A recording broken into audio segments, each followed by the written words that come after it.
And then we've got to get Facebook going.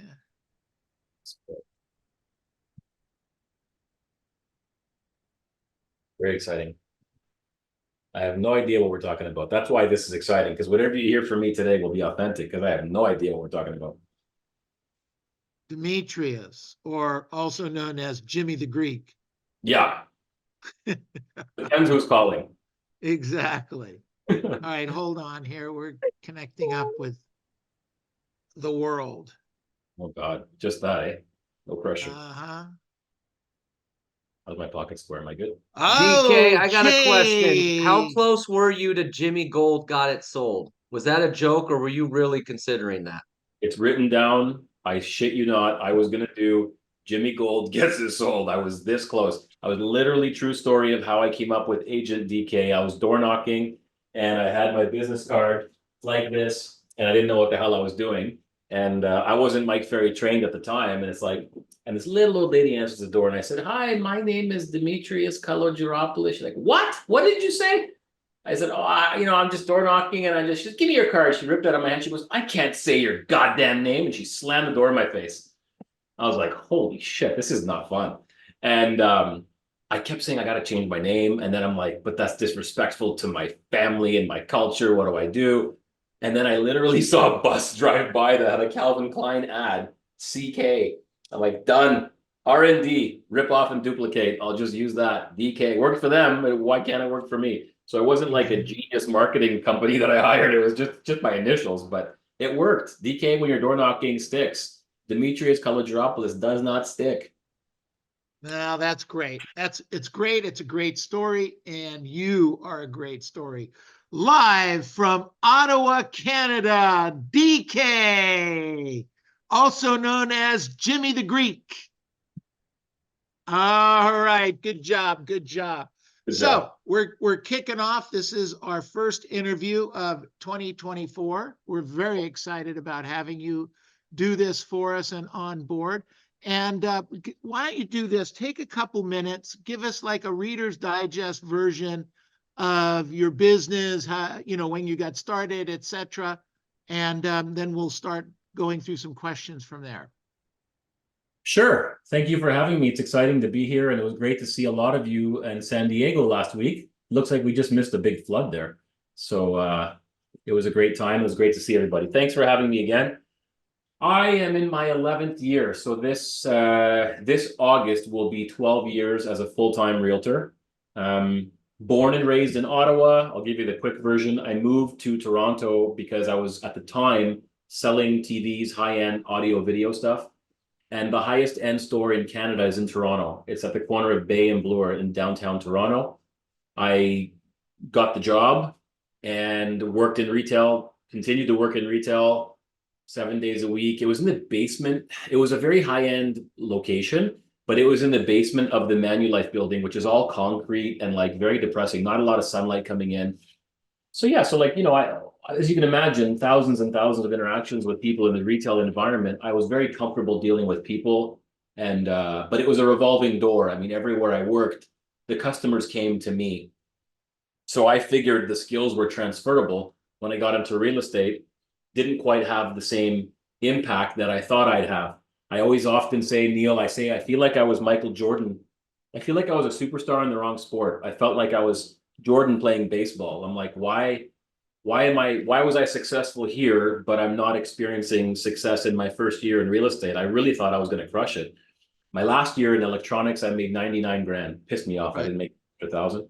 Could have sold a VCR and made $1 for God's sake. And then I transferred to real estate and made 55,000. And I seriously debated, and that was not easy. Like that was pulling teeth and like, so Neil, 4 open houses every weekend. Saturday, 11 to 1, 2 to 4. Sunday, 11 to 1, 2 to 4. Every weekend for 2 years straight. I would beg other agents for their leads that they were throwing in the garbage, like Mike Ferry would say, like, I would do anything for anybody. And often they could sense my desperation. So they would squeeze like 75% referrals out of me and I would just do it because I didn't, I needed the business. So my phone kept ringing from back home in Ottawa from my database, mainly Greek people saying, come sell my restaurant or come sell my home. People, because I built a very good reputation here amongst the Greek community.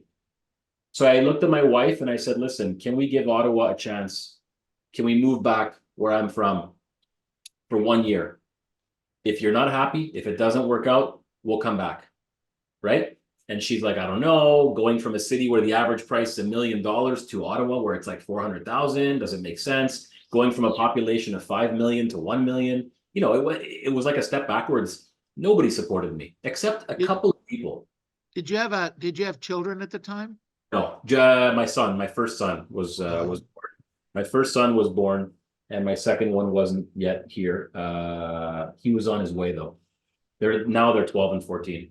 So we moved here, and that year I went from 55,000 to 300,000, and then it went to 700, and then it went to 1 million. So what happened was I experienced quantum leaps.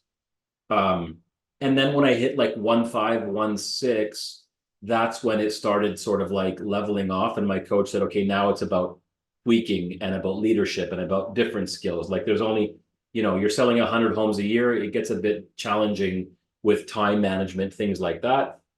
And I've been in Ottawa now full time for 11 years. And now it's myself and a team. We're a small team, but efficient team. So how many people in the team?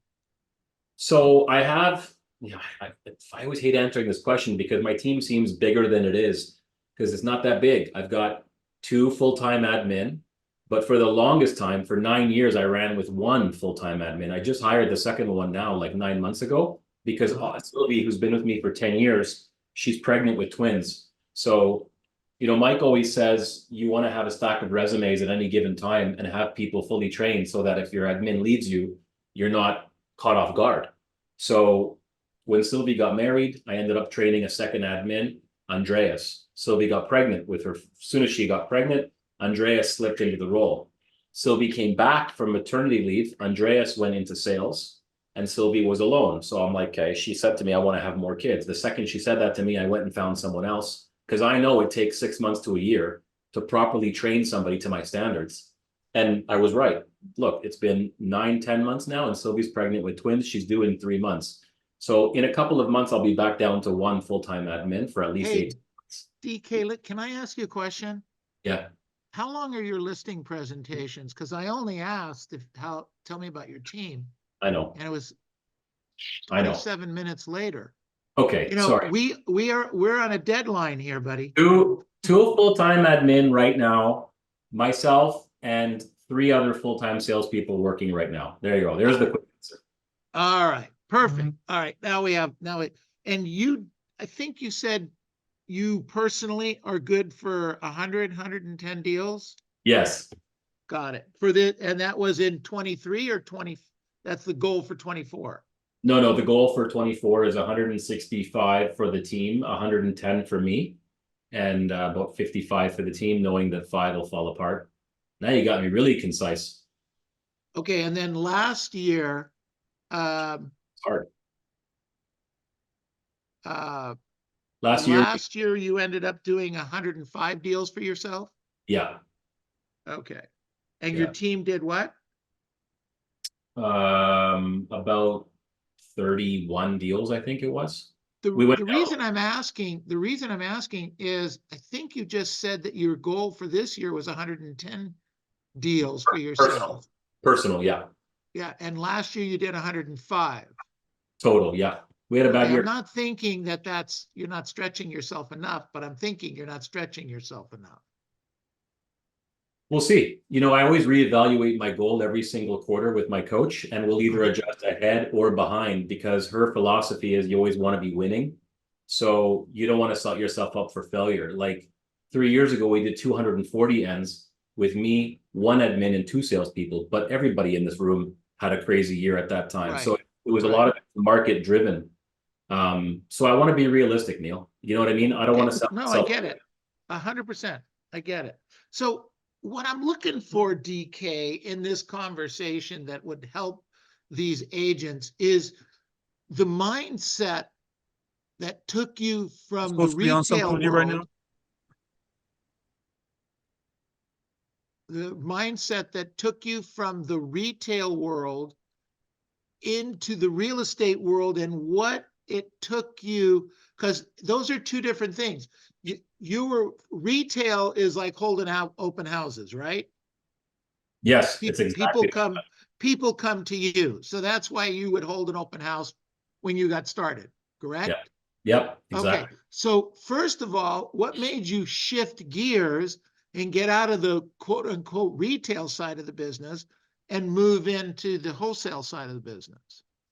Because I was about 28 years old ish, and I was on the sales floor. Now, this store is an institution that I'm at. Okay. So these people, the majority of my colleagues were in their 50s, 60s, 70s. One guy sold a TV to Jesus. He was so old. I don't know how old this guy was. Like, so I looked around me one day and I'm like, this is it. You know what I mean? Like, and I said, like I said that last week in San Diego, no disrespect to anybody in retail. It's good, honest work. And, it's fine.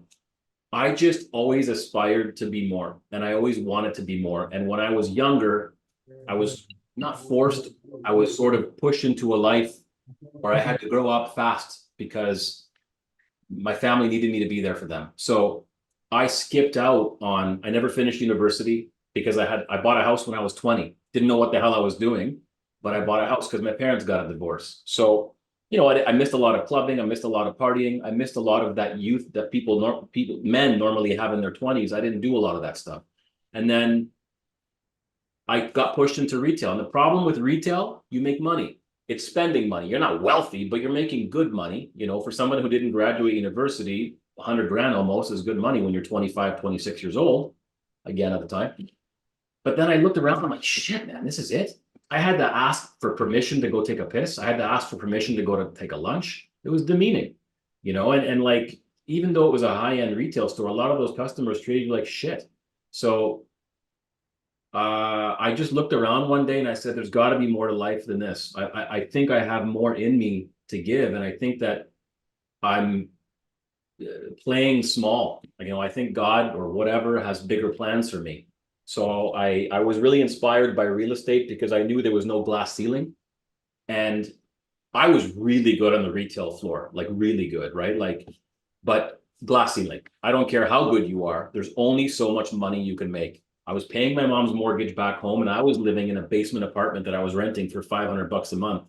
And every day I'd find a bigger spider than yesterday. Like, it was friggin' gross. So, like, I'm like, this is not life. And I'm like, if I really want to take care of my mom and get married, and have a woman take me seriously, I've got to be making some money. And, I'm like, how am I going to take care of my family on a retail, in a retail environment? I can't. So So DK, that's why I chose real estate, because I knew it had unlimited potential. okay. So it was about unlimited potential, but the 20-year-old DK wasn't thinking in those terms, right?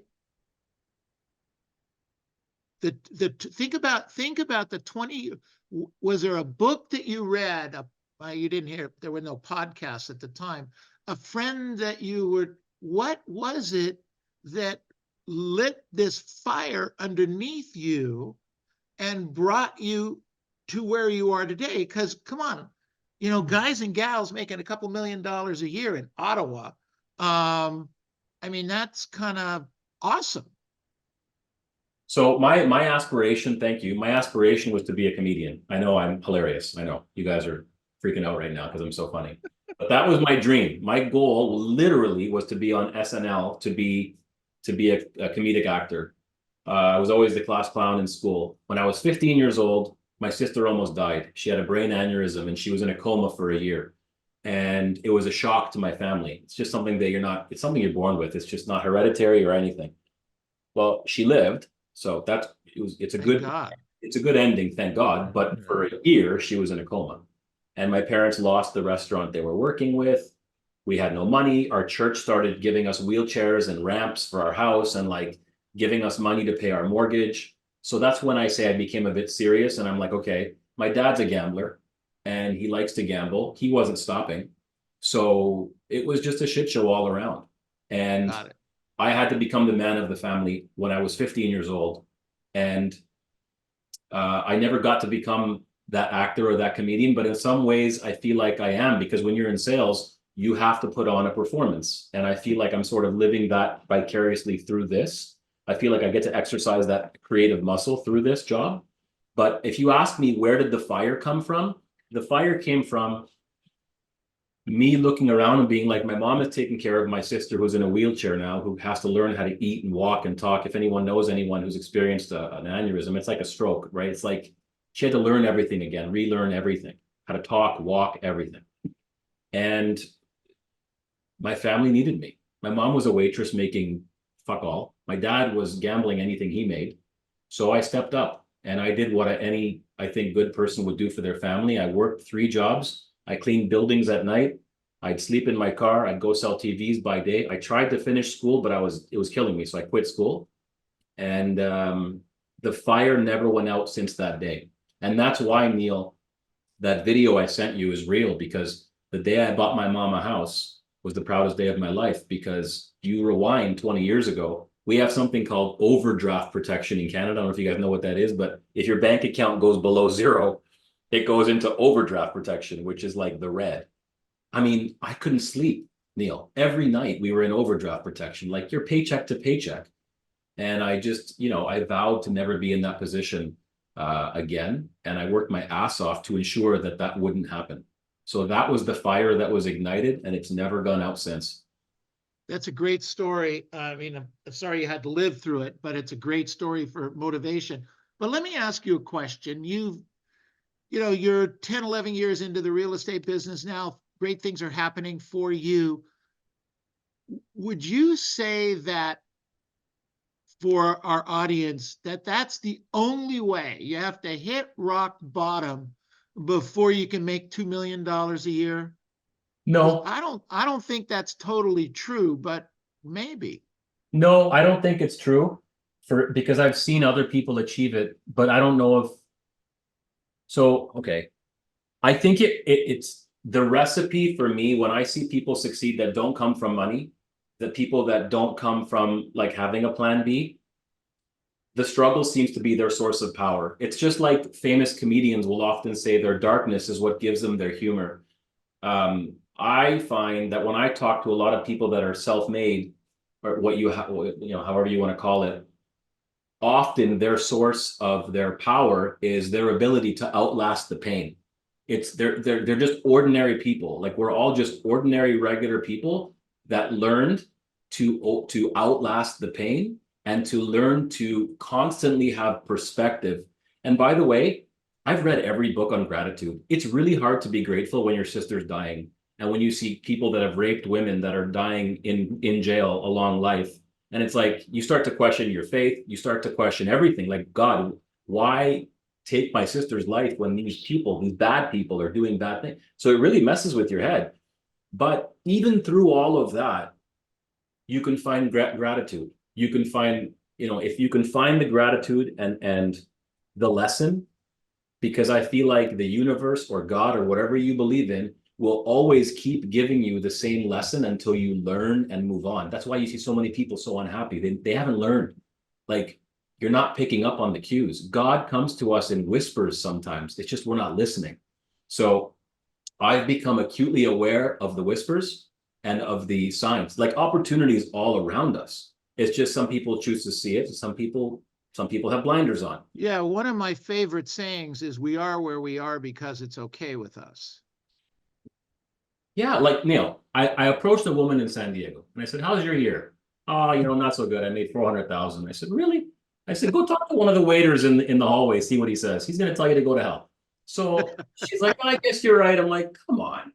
Like, maybe it wasn't as good as last year, but that's a lot of money. So I think my superpower is gratitude and perspective. And I think, to answer your question in a long-winded way, because I'm expressive, then yes, my source of power was those struggles, because I don't know if I would have made $2 million if I didn't go through that stuff. Maybe I would have in the comedy circuit, but I'm grateful for all of those challenges, because I know that there's no such thing as a bad day.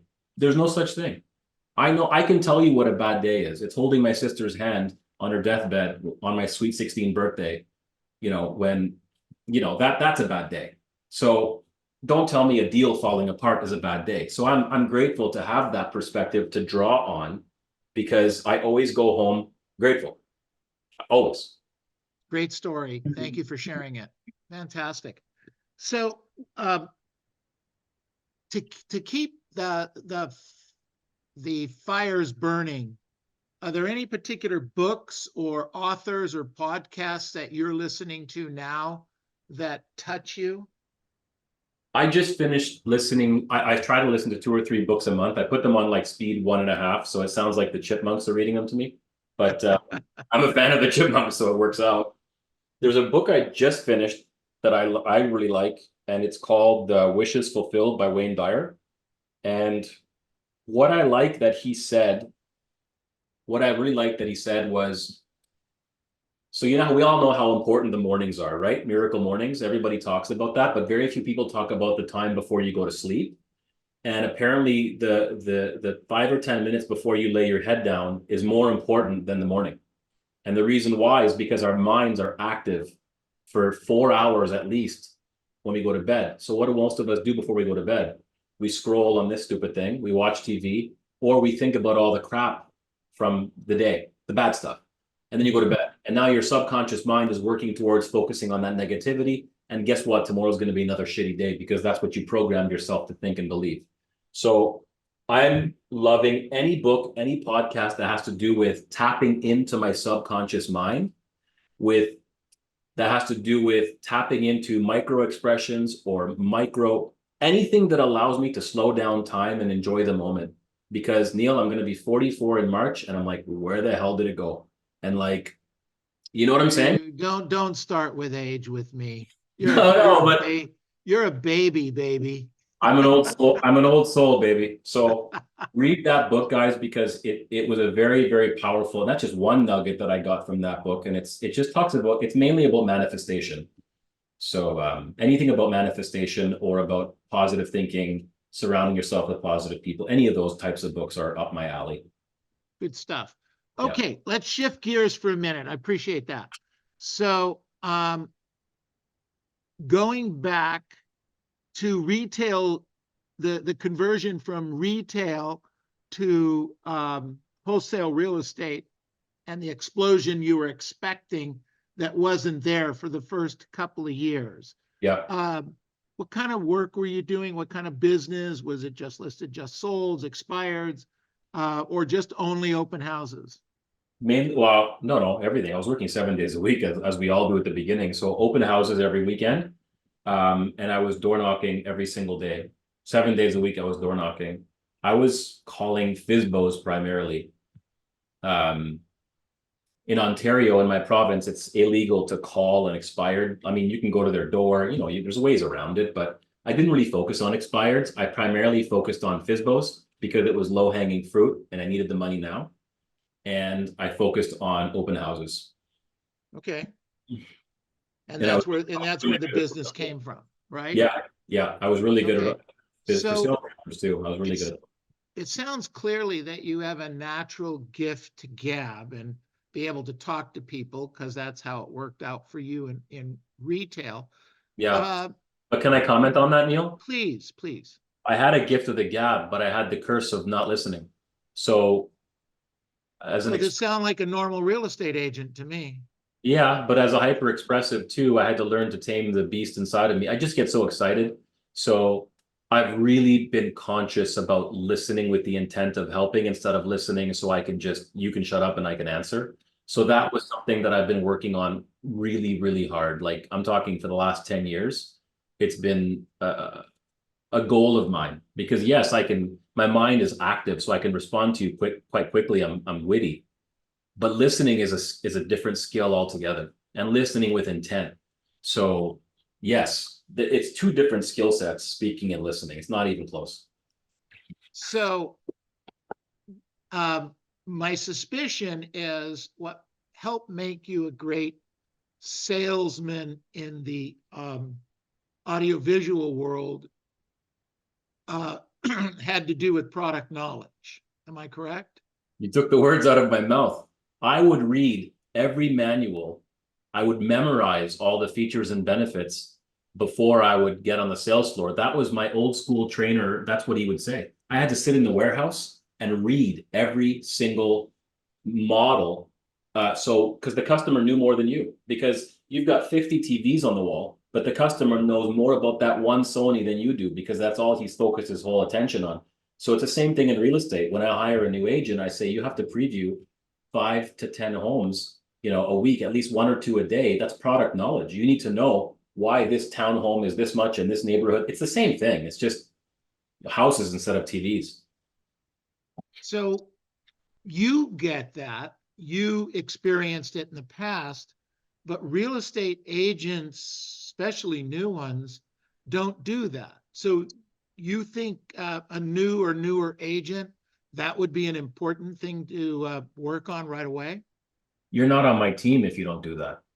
Fair I'm enough. sorry, but if you walk into a home, don't you think it would be more powerful and more convincing if you walked into an area and said, before we go into this home, as part of my customer service, I previewed this home plus all the other ones in the area that are for sale. And I can tell you, you're going to love the spiral staircase and the way this model backs onto the golf court. I mean, they don't need you to open the door, but most agents, they just get their license. They don't realize that it's a sales business, and they just think they're there to open doors and turn on lights and, make sure the toilet seat is down.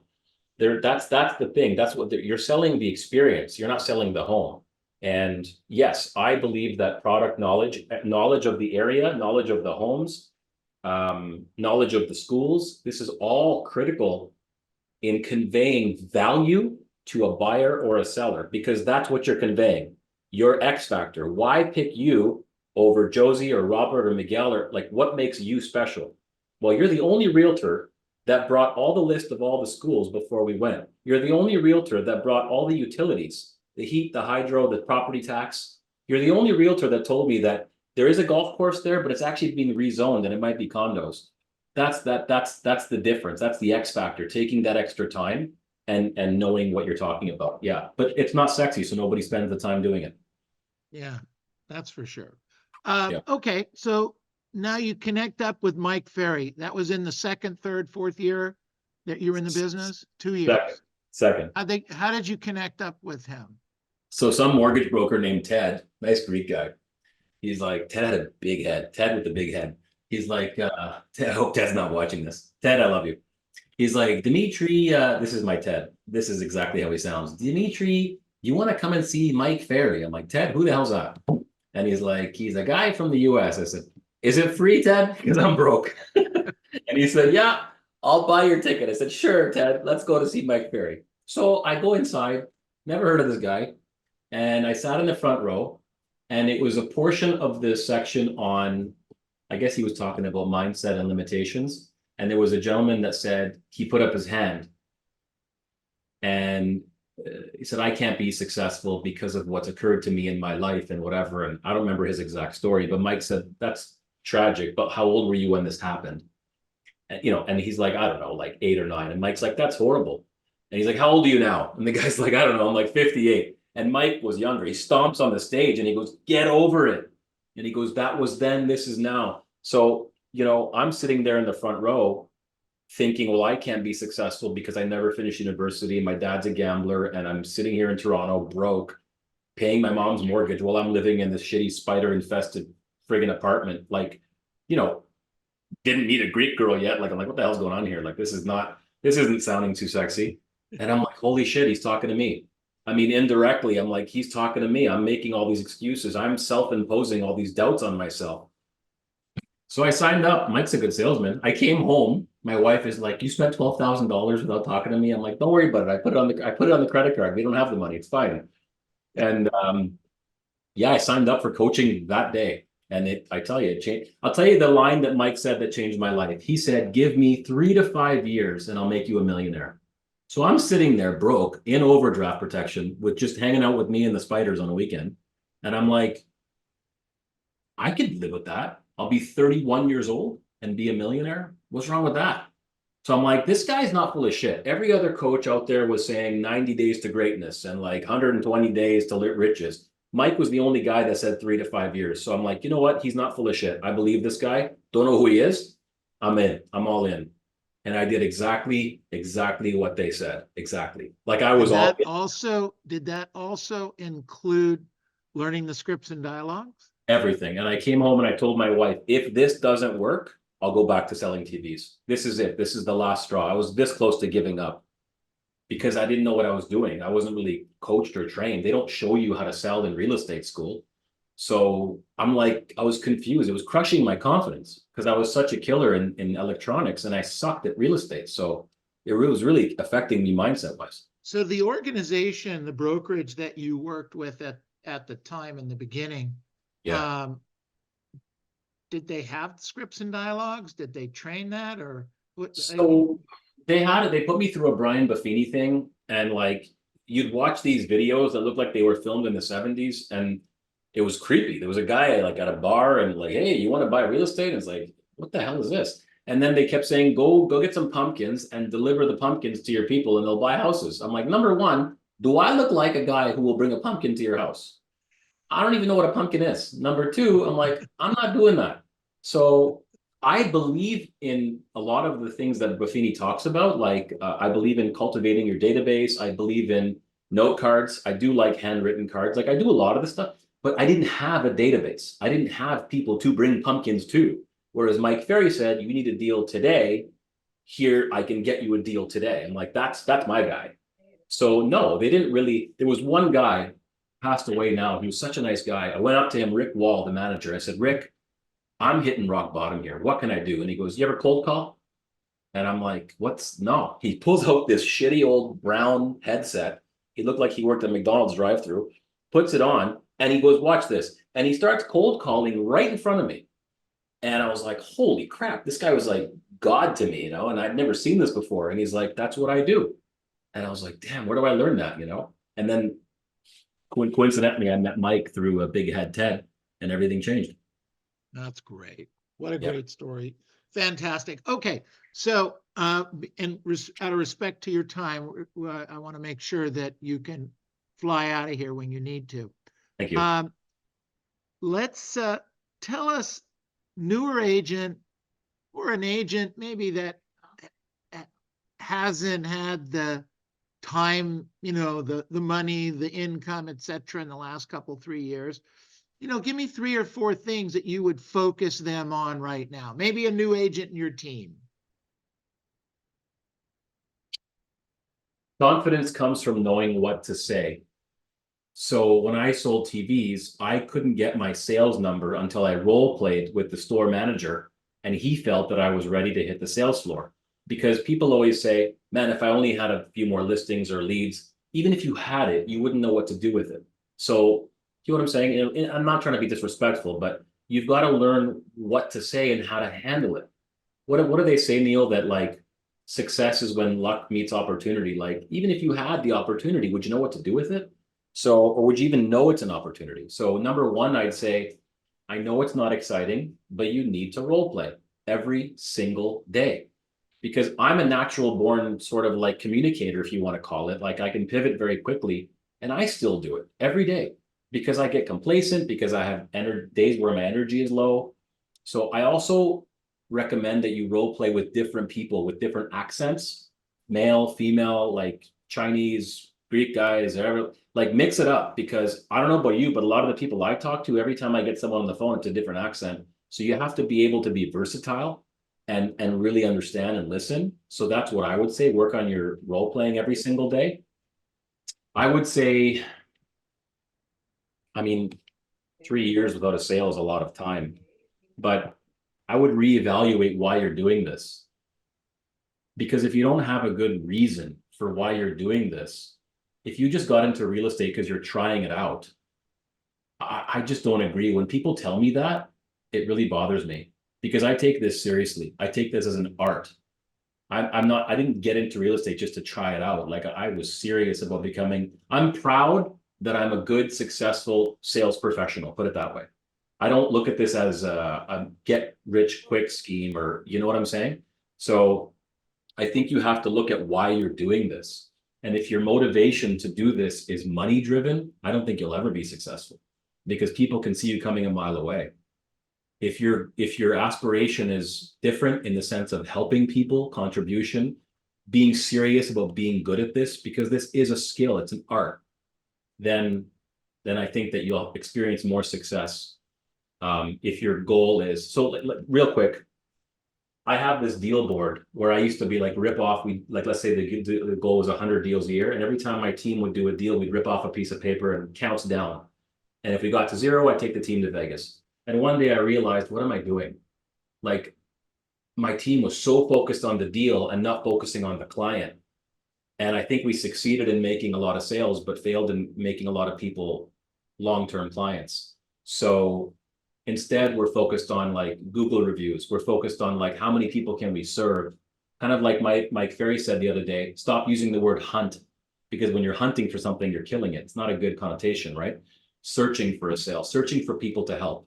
So when you come from a place of contribution and value, that comes across, and the business will flow to you. Instead of you chasing the business, it'll come to you because people resonate with that vibe, with that vibration, if that makes sense. Absolutely. DK, this is great stuff. Really, really good. Let's open it up to the group a little bit. And questions for DK. Who wants to go first? Raise your hand, yell out, push a button. Not everybody at once. Hey, Yeah, DK. right. DK, thanks for sharing. Give us some tips on your door knocking and how you do that, execute that daily, or if you still do. Yeah, I still do. Thanks. So when I go door knocking, I always bring a piece of paper with me that introduces my name. It's always around just listed, just sold. So I never cold knock. It'll always be around a sale. So I'll just knock, and I always just point, say, hey, how you doing? I just sold. That's me right there. I just sold your neighbor's house, and we had a lot of interest. And I know that, like, you see it every day. We know that when we sell one, usually 1 or 2 other neighbors are thinking of selling, just wondering, would you sell for the right price? And it always creates a good conversation. And then at that point, if they say no, then I'll ask them if they have somebody keeping them up to date on the market. So my coach switched my focus from like transactions to how many people can I add to my database every year. So my goal is to add at least 10 people to my database every day. So I'll ask them if they'd like to receive information to be their real estate resource for life. What does that mean? You'll get monthly newsletters. You'll be kept in the loop on the sales that happen in your area. We just want to provide you with value. And if you ever hear of someone looking to buy or sell, just keep us in mind. And that's it. That's all I do. And when they're not home, they get the letter, which tells them that I sold the house. And there's a QR code that says, for my contact information, scan this QR code. When they scan it, they get my contact info and I get theirs. So then I call them back and I introduce myself again. That's it. It's always focused. It's never cold knocking. It's always around a sign, because that's easy. No one is ever rude. I mean, 1 out of 100 is rude or mean, honest to God. They always want to talk to you because they always want to know what it's sold for. Like they always want to find that out. So be intentional about it. DK, Great. you shared Excellent. Thanks, how Karen. do Good you question. get the QR code? I'm sorry? Monica? Sorry? Hi, DK. Hi, Neil. How do you get the the QR code? Oh, if you just Google QR codes, I mean, there's hundreds and hundreds and hundreds of companies online that create them for you. So I have my own DK one that's branded, and it takes you to my digital business card. Okay, thank you. Those are easy to find. Yeah. Thank you. No I have problem. a quick question, DK. Hey, DK, how are you? There's so many people talking to me. Oh, it's Nina out of Nina. Atlanta. Hi, Nina. Hi. So you shared something really awesome with me during the production retreat, and I thought it would be nice probably to share it here when it comes to customer service. Could you share how often you or your team are touching your seller clients on a weekly basis and what that looks like? Sure. So I call my clients every Friday. My staff will call them Mondays and Thursdays. So they get 3 contacts a week on the phone. Every Thursday, they'll be sent an email with all of the statistics. So all of the hits they've had on every single website. And so they're getting 4 touches a week. And Wow. and I learned that from Brian Burnett. He called them 5 days a week. And Brian does 300 sales a year, and he gets price reductions very quickly. So I'm obsessed with customer service. That comes from my Greek sort of like restaurant kind of background. and from my retail background. And Windex. And Windex. Actually, you know what? This is cheesy, but when I first started selling real estate, I'd give everybody a bag, and in the bag was a plate, a bottle of Windex, and a copy of My Big Fat Greek Wedding. I said, when I sell your house, we're going to smash this plate in your driveway. And it worked. It was cheesy, but it worked. So anyway. That's great. That's great. So I said it on stage in San Diego. You go to a fancy restaurant, you're whining and you're eating at a nice, classy place, and your waiter doesn't show up. And you're like, I need another glass of wine. I need salt. and my food is getting cold. I don't know about you, but I don't like cold food. So like, it pisses you off. It ruins the whole experience. And that's only a $300 meal. Imagine someone's giving you 30 grand and you don't show up. How are they feeling? They're telling everyone they know, and they might never eat at that restaurant again, or they'll never use you again. So yeah, you might get paid, but you're not going to retain that customer for life. So your intention has to be to do such a good job that this person will become a walking billboard. You're not looking for the paycheck anymore. At least I'm not. I don't care about the paycheck. And I tell them that, and they can feel it because I'm as sincere as I am to you now. And I always say to them, Nina, regardless if you hire me or not, I'm still going to sell your house. Can I explain what I mean? Well, if you don't hire me as a listing agent, I'm probably going to represent the buyer. And I'm a really good negotiator. So do you want me on your side or not? So now that we've established that, my intention, Nina, is to do such a great job for you that you're going to tell all of your family and friends that when you hear the words real estate, you think of DK. That's my intention here, is that you're so happy, you're going to tell every single, and you're going to be a walking billboard for life. That's my intention. Great question. Thanks, Nina. Good answer, DK. Jack, question for DK. Hey, buddy. Yeah, question for you mentioned your goal is try to add 10 people to the database every day. So on top of what you already have, are you able to touch them? Like, how often do you touch them, these people? Like, are you able to get to them personally, like on a quarterly or by 45-day basis? Yeah, so I have my top 100 that I call every quarter, and there's 950 people in the database, so I don't call every single one every quarter. I call my top 100, but every month they get a newsletter with the stats. Every quarter they get snail mail in the mail with whatever. This company that I hired, they do it. It's pre-done. You can customize it, but I don't because it's too time consuming. We have 2 client parties a year. One for kids, usually it's the movie theater. This year we did the log farm, which is like an outside sort of pumpkin patch thingy. Look, I got pumpkins after all. And then I'll have like an adult themed one where it's like, no kids, where it's like cocktails, stuff like that. My vendors usually pay for 90% of the party, so it works out. They have a VIP program. Every customer gets one of these. For life, they get discounts at national and local vendors all over.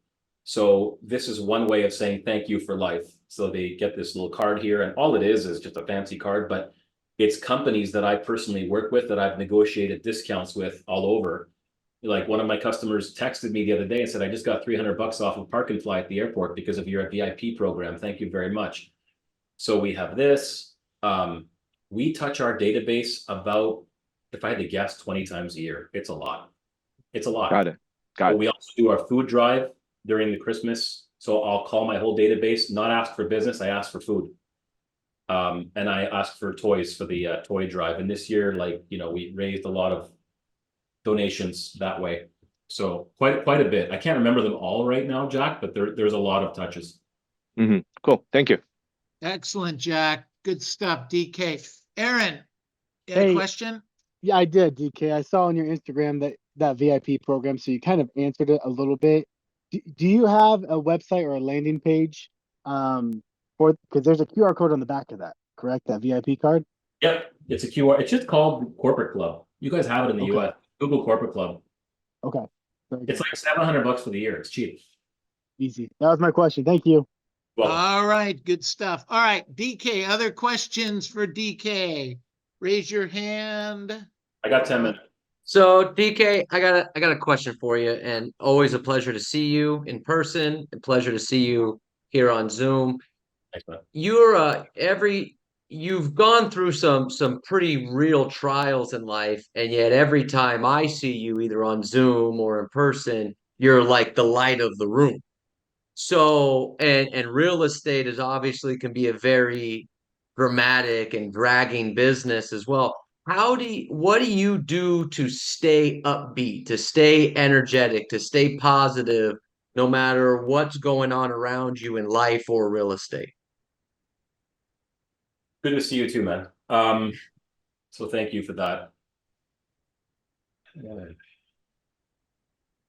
So I know what I do now. So like the last 2 years, a lot of you guys know that I lost a ton of weight, right? Like I got into like Greek god category, and took care of myself physically because I let myself go quite a bit. When I had my best year ever, like I got super out of shape. So that helps now. I work out 6 days a week, 2 hours Yeah, a day. I do. So I'm up at like 4 a.m. every day, and I'm at the gym at 5 for about 2 hours, and it's me time. So half of it is stretching and mobility work, and the other half is working out. So that helps tremendously. I listen to like 3 or 4 books that are positive every single month. I don't allow a lot of negativity in my life, and what I mean by that is a lot of the negativity will sometimes come from people that you love the most. And that's hard because you have to either distance yourself or know how to block it from coming into your psyche. So it's a skill. You have to redirect people, and I like there's some people that are family that I call, and it's always, who died today?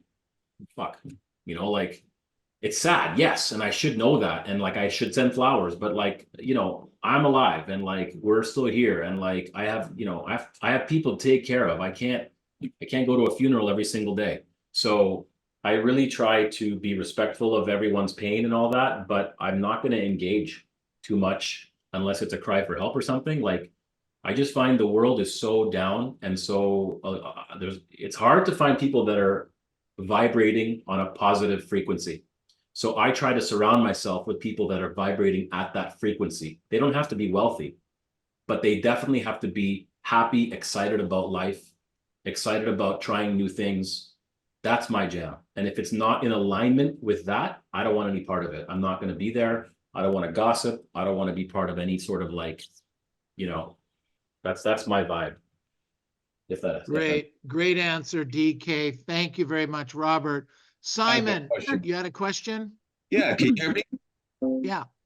Hey, DK. I noticed you say vibration a lot. I study mindset too. What is your daily routine to develop such a strong mindset and to generate that vibration?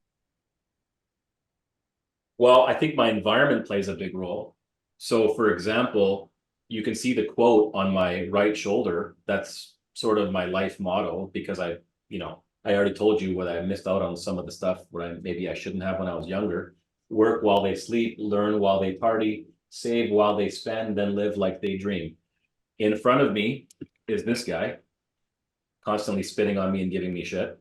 And then in the middle of my ring light, it says, to achieve my 2024 goal, my only job is to make 25 contacts a day. My screensaver on my screen here is a house in Florida with a screened-in pool. On my left is my vision board. To my left is a couple of religious icons, pictures of my kids. Keep turning around, and it's a goal light and a picture of me and Mike on stage. The first time he ever had me on stage. It was a very proud day for me. Everywhere I look, I'm inspired.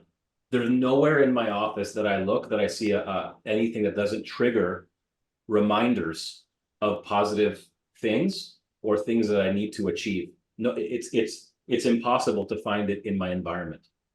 I also listen to positive music. I watch, try to watch positive movies. I love watching stand-up comedy. I do a lot of mindset breaks where I'll watch either Dave Chappelle or I like classic comedians too. I also listen to a lot of music, a lot. My old brokerage, before I joined this brokerage, they get pissed because I listen to like Billie Jean or whatever. And like I'd stand in prospect and like I'd sing, and, I try to keep myself going, whatever it takes, whether it's music or comedy or whatever. I also don't eat very heavy during the day. I think that also helps. Like when I stopped sitting, so I have a standing desk. I've had it for 8 years. I don't even have a chair. So even if I wanted to sit, I couldn't. And when you stand, you allow more oxygen into your diaphragm and you have more energy. When I'd sit, I'd become lethargic and I'd do things like this, and I'd lean and hunch over, and all of a sudden my calls didn't sound as energetic. So like, watch, this is worth $1 million. The standing desk is worth $500,000. Having 4 monitors in front of me is worth $500,000. It's not one thing. It's the accumulation effect of a lot of little things. Get it? So Yes. the day I went from 1 monitor to 2, it changed my life. Then I went to 4. I was like, holy crap, why 4? 1 is my CRM. 1 is my WhatsApp chat because I have my team in there and a lot of customers. We have customer chats in there. My Mike Ferry analyzer, my MLS system. So it's all conducive for business. You know, it's not like, so you have to keep upgrading every single year and every single time you look at your office and your environment, and keep upgrading your office environment. Like Miguel there, I couldn't help but notice Miguel because he's dressed really well. I love his suit, good looking dude. And I noticed him as soon as he logged on, but like that wall back there is just, was like, it's not inspiring to me. So I had to have something there that pushes me. Do you spend time manifesting your goals, seeing it visually? Yes. So I sent Neil a video that he can choose to send to you or not, but there's a Lamborghini that I wanted for years that was my screensaver. And if you watch the video, it's identical to the car that I dreamt about for years. It just happened that way. Like almost everything in my life was a vision, you know, like, so yes, 1,000%. Before that, it was an Audi R8 that I wanted for 10 years that I said I would buy one day before the age of 40, and I bought it. So like, yes, every single thing, I already talk to myself as if I have it or I own it. And you see yourself having it already. Okay. Yeah. And it's not hard. You know, I'm like, the way I look at life is, you know, they always say, don't compare yourself to others. I'm weird. I do, but because it inspires me, it doesn't bring me down. I don't get jealous. I'm like, well, if Neil did it, if he owns 1,000 doors, why can't I? He's a man, I'm a man. What's the difference? That's the way I've always compared myself to others. If this person can do it, you know, why can't I? Obviously, they figured it out, so I can figure it out. So I'm going to ask him if I can go for lunch, see if he can give me some tips, and then I'm going to go and do it. So I never compared myself and felt shitty or jealous or envious. I always said, let me find the smartest person in the room, ask that person for advice, and just do what they do. And hopefully I'll get a fraction of what they have. I think that's just simple. I don't think you have to reinvent the wheel. Thank you so DK, much. this has been great. Thank you, Simon. Good stuff. Last question, Matab. Actually, it's not a question, and he brought it up. Hey, DK. I'm a top. Just was gonna say, if you had shared your video you shared with me, it was very inspiring. And I know with Fadi sharing it with a lot of agents in our office, they got inspired today. If you share it with Neil, to share it with everybody else, because it was really an awesome video. Relating, you see a lot of videos like this, but you don't relate to them because you don't know the person, versus really knowing you and knowing we've known each other for a long time. So Neil, so Matab, thank you for that. Neil, are you okay if I share that? Yeah, I'm looking for it, but you know, I can't find anything. There it is. I just put it in the chat. Thank I you. have 5 screens. So real quick, I'll tell you why I made that. I'll be 44 in March. I put my kids in the video. And if you watch that video later, it's 6 minutes. I know it's long, but I made it for my kids and I made it for me so that I never forget where I came from. And I made it to inspire somebody because I was inspired, right, by Mike and by a lot of people. And it would be a shame for someone to quit as close as I was to quitting, because it's not about me. Think about all the people that I've helped. Like even my dad, who's in a nursing home that I cover that expense, even though he was a gambler and never helped me financially a day in my life. He's my father. And all that matters is how my kids see me treating grandpa. Legacy. That's all that matters. He did the best he could, right? That's what I tell myself. He did the best he could with the way he grew up and the lessons he would learn, and I can't be mad at him for the rest of my life, because when we forgive, what do we say? We don't forgive because they deserve it. We forgive because we deserve peace. So when you can learn that. So I made this video for my kids because I want to show them, look, dad struggled. Dad killed himself to get where he is. And yes, I may have missed some dinners. I may have missed some meals. But now you guys are in private school and you guys are going to get the best education money can buy. And it's a short term. I'm not saying in this video that you have to struggle for the rest of your life. 3 to 5 years of working your ass off, and you can literally set yourself up And I'm talking generational wealth for life. But you have to get serious and put 3 to 5 years. That's really all it takes, Neil, is 3 to 5 years. Because that's when I really hit, the stratosphere. And I just kept duplicating that over and over again. So I want my kid to look back on this one day and say, you know what? Dad did it. And he changed the trajectory of our family forever. We traveled to Greece. That's a great story, my friend. Love it, love it, love it. All right, everybody, unmute yourselves. Let's give them a big hand. Woo! All right. Thank you, DK. DK, even though you're an expressive, we got it done. You controlled the reins at the beginning. Good job. Boy, I took control. Neil, if you didn't say anything, I'd still right now be telling you about my team, how many people we have. So thank you. I know, and I appreciate it. Thank you. I love you guys. I want you to send me a paragraph. Can you send me a paragraph of the team? Send me a picture. Better, a picture. Okay. All right, everybody. All right, good job. Great job. What we're going to do now, DK, is we're going to go around the room, talk to everybody about what they learned today, and we'll go from there. We appreciate you. Thank you, sir.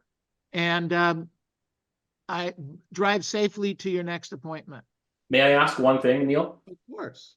If anybody here feels that they would trust me with a buyer or a seller, if you feel like you would look at me and say, that's somebody that I would trust with somebody that I know, I would really appreciate it if you could leave me a Google review of a character review. Like, I've known DK for years. I would absolutely trust him with my buyers or sellers. It means a lot. We get a lot of business from Google reviews. All you have to do is Google Agent DK. You'll see me on the side there, and it would mean a lot. So thank you. Great job. All right, we'll do it. Thank you, DK. Okay, bye. Okay. All right, everyone. What did we learn today? Who wants to go first? What did we learn today? Listen with Go intent. ahead, Jackie. Listen with intent. Great point. Listen with intent. Good stuff. What else did we learn today? When you said, do you have to hit rock bottom to make $1 million?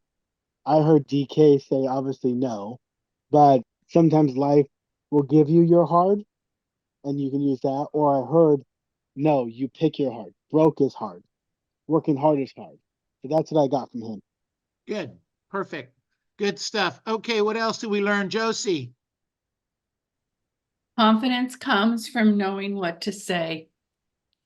Yeah. He practices the scripts still. Boy, you know what I'm going to do is I'm just going to copy this and send it to everybody every day. Then I don't have to talk as much. All right, good job. What else do we got? What else do we learn? Mindset.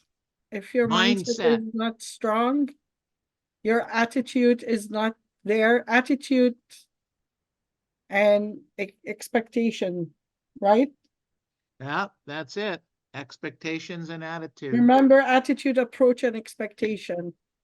The client doesn't care about what you know unless they truly know that you care. That's right. So well said, Matab. Thank you. All right, what else did we learn today? Come on, come on, come on.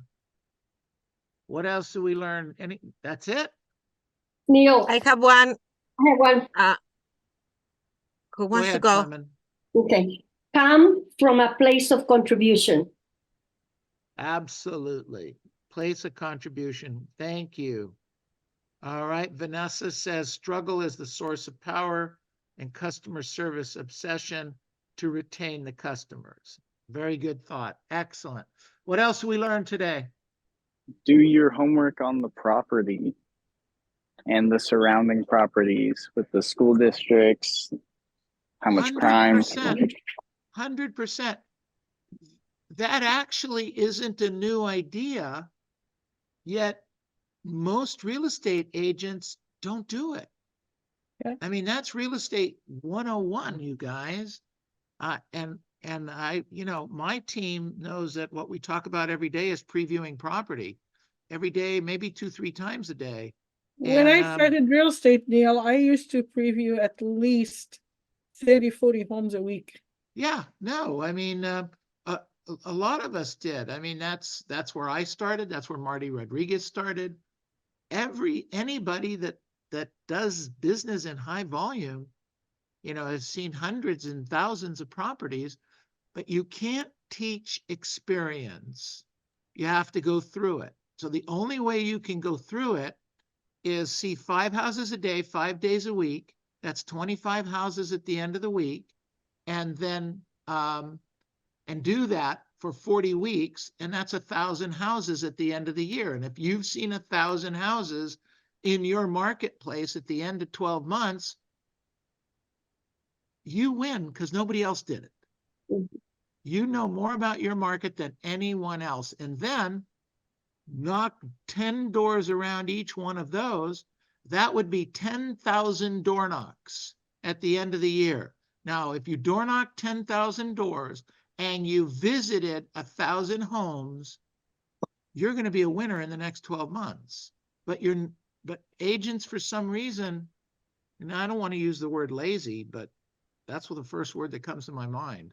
It is lazy. All right. Who else? What else did we learn today? Thanks, Matab. Clement, you got something? Yes. Yeah. Always be touching your clients. Always, always. I just talked to one of my clients while I was prospecting. I sold them at their house 1987. And they have a 2-story home. So I was talking to Ralph and he says, Clement, I'm going to have a hip replacement. Anyway, the bottom line is I'm going to be meeting with them so that I can sell their house. Always be touching your clients. I love to handwrite. I always handwrite notes for my clients.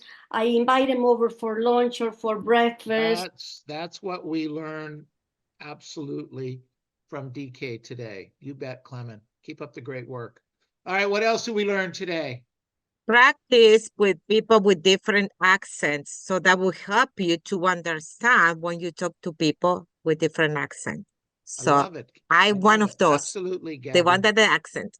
That's right. She has an accent. So, yeah. Well, maybe not an accent if that's where you came from, the same country. All right. Arissa says how important it's who you surround yourself with can totally affect your mindset and motivation in a positive way and in a negative way. Absolutely. Okay. Who else? What else do we learn? Sorry, go ahead, Tess. So don't let your past determine your future. This guy was determined. Oh, he carried his whole family. Yep. I mean, it's great. My son would be like that. Buy me a home. Right? Exactly, Tess. That's what I'm thinking. That's awesome. Yeah, absolutely. All right. What else? What else we learned today? Be repetitive with your discipline. What did you say? Repetitive with your discipline. Don't stop your discipline just because it worked for a while or you're not seeing the result. Just 100%, Matab. 100%. Absolutely. All right, everybody. Let's get back to work. I think that was good. Next week, we have Milton James. We're going to interview Milton James. DK, we've interviewed before. So if you want to go in to events.c21masters.com, you'll see we've got 150, 160 interviews there of some of the top agents in the country. It's interesting that 2, 3, 4 years later, some of these are coming around and you hear it differently. I certainly heard DK a little bit differently today. I hope you guys did too. Justin Filler says the universe will always give you the same lesson until you actually learn the lesson. My favorite quote off of that is, when the student is ready, the ferry will appear. I like that. When the student is ready, the ferry will appear. All right, everybody. Thank you. We have, let me see who's up prospecting now. I have send him a referral and also give him a congratulations. Emma, are you there? Emma, where are you? We have Emma up at 1 and 1:30. And then we have Miguel, Marco, and Gonzalo. So if we don't find Emma, whoever wants to jump in and prospect for the open mic, that's fine. And let's go from there. Thank you all. See you tomorrow. All right, I'm thank gonna you go guys. give you some properties. Miguel, if Emma's not around, why don't you jump in and start calling? Got it. Okay. Thank you, Neil, for a great interview. All right, Matab, thank you.